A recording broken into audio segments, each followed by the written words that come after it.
What is going on, YouTube? I am Germ here. So obviously we've been talking a ton about offseason rumors, speculation, roster theory crafting, all of that good stuff, and we're definitely going to continue to do that, don't you worry. That has been the staple of my channel over the past year. That's really one of the big reasons why you're probably watching me here today, or really one of the main reasons why anyone even knows who I am in the first place. But obviously over the course of the past year, we've posted all different kinds of League of Legends content. Rumors have their place, but there's still other things to cover. MSI was a huge deal for my channel. I expect Worlds to hopefully be a huge deal for my channel as well. And we have an absolute banger of a Worlds Championship in 2021 right around the corner, and one of the most exciting parts to begin that is going to be the Worlds draw. You know, getting to see all the different play-ins groups, getting to see all the different Worlds groups, all of that good stuff, and that's kind of what we're going to be diving into in this video today a little bit. We have Perkz, a clip of him talking about who he hopes to face, who he hopes to have drawn into Cloud9's group, that is assuming they can make it out of play-ins, and I think it makes for some interesting content, some interesting discussion, and it's Perkz, so you know it's always going to be at least a little bit spicy. Definitely drop a like if you guys do enjoy this video. I would appreciate it so much. Subscribe to save today and all my latest content, and consider checking out my Patreon, patreon.com/IamGerm, to help support me, my channel, and my content a little bit further. I just posted the most recent episode of my podcast on there if you want to get the VODs for that. With that being said, let's get right into this. So this world is a little bit different than probably what we expected. A couple of things to note here is we have 4 LPL seeds, teams. We have 4 LCK teams. There was 4 LPL teams last year, but there was only 3 LCK teams because there was 4 European teams. Now, Mad Lions didn't get out of groups, and then from this most recent MSI, obviously Korea got second, and Mad Lions ended up getting 3rd/4th. So that gave Korea the 4th seed at Worlds, and it gave G2, or not G2, it gave Europe only 3 spots, which means that G2 didn't make it. If there would have been a 4th slot, we could have still seen G2 at Worlds. They would have been at play-ins. That would have been hilarious. Another interesting thing to point out here is, yes, there is no G2 at this World. There's also no TSM at this World. So, they can't go 0-6. They can't get memed. But also, when we're talking about interesting group draws and hyped group matchups and stuff, G2 and TSM are 2 massive fan bases. They kind of take away from all of that.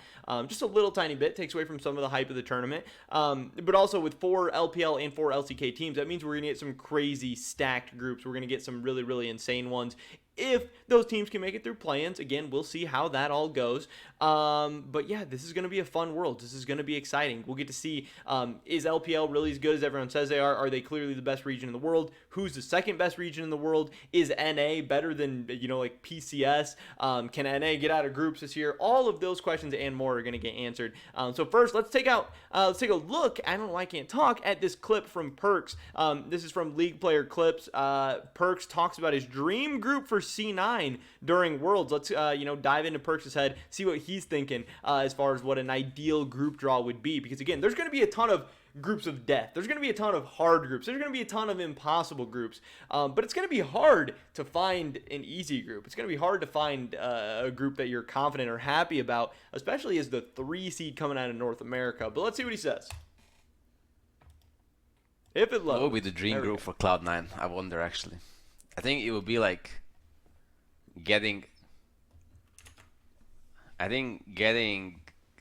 Fnatic, Genji, and FPX. That's like the dream group. Well, you're C3, right? Yeah. You have to make it through first. That's true. That's true. That's funny. Obviously, Mickey says you're C3, right? You got to make it out of play-ins, and that's very, very true. NA has had not NA. The West has had some close calls in play-ins. Obviously, Mad Lions didn't make it out last year. I'm pretty sure TSM has had some scares internationally. I can't remember if that was MSI or Worlds.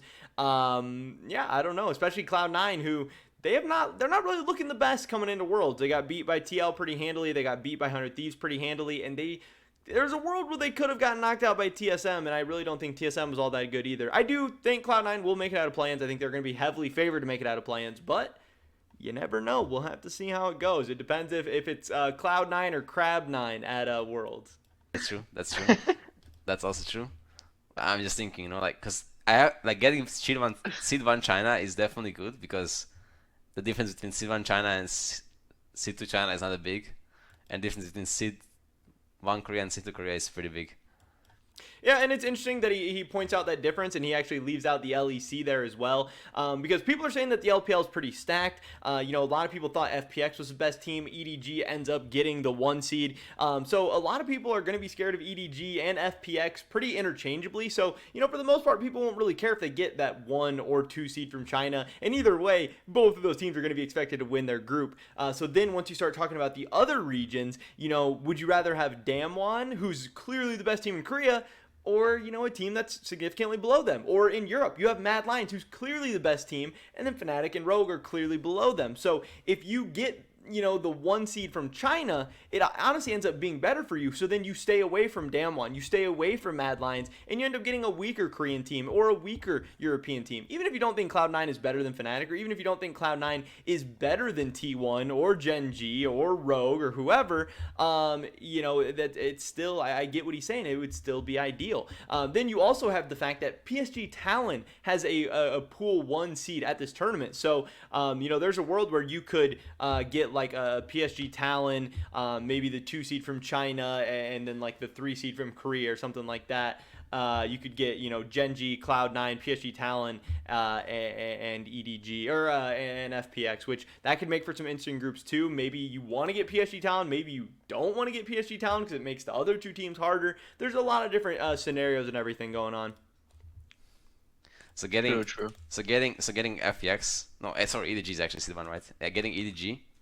So sorry, EDG, Fnatic, and Gen G. That's like a good group. Or T1, yeah, sure, whatever. Yeah, Fnatic is easy win, that's for sure. What? And I'm pretty sure T1 is easy win as well. Like all of Korea is pretty ill boosted, besides Damwon. So that's obviously hilarious. That's the spicy part. That is just classic Perkz, saying that Fnatic is going to be an easy win, calling out the European side. He has obviously a ton of experience against Fnatic and all of their players. He has confidence there, and I agree with that. Fnatic is a very, very beatable 2 seed. I mean, yes, Fnatic beat Rogue, they beat G2, they beat Misfits. They also barely beat Vitality. They were also, kind of a middle of the pack team in the regular season. Fnatic can be very good, but they also can be very beatable. So, he has some confidence there. And then always, Perkz is always going to take his shots at Korea, saying that he doesn't think Korea is that good. And there's honestly a lot of people that think that as well. I think that the LEC is the 2nd best region in the world. I think they're at least on par with Korea, even though that's kind of an unpopular opinion. Maybe this year Korea's kind of shown to be stronger, just because like who's even good in the LEC this year?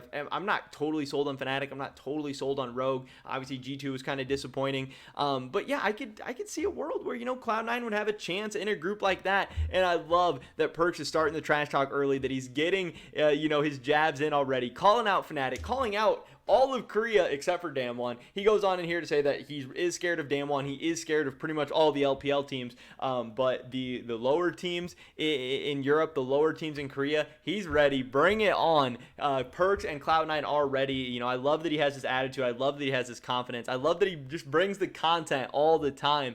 And yeah, Cloud9 needs that attitude. Cloud9 needs that confidence. Of being able to take down some of the best teams in the world. And that's why throughout his career, Perkz has consistently been able to take teams that are just as good, if not worse than the teams he's playing against, and take them down on the biggest stages in the biggest moments. And I hope he can instill that confidence in all of Cloud9 and all of North America in the end. But either way, some spicy group draws, some group placements are ahead. Maybe Cloud9 gets an easy group. Maybe they get put in some insanely stacked group.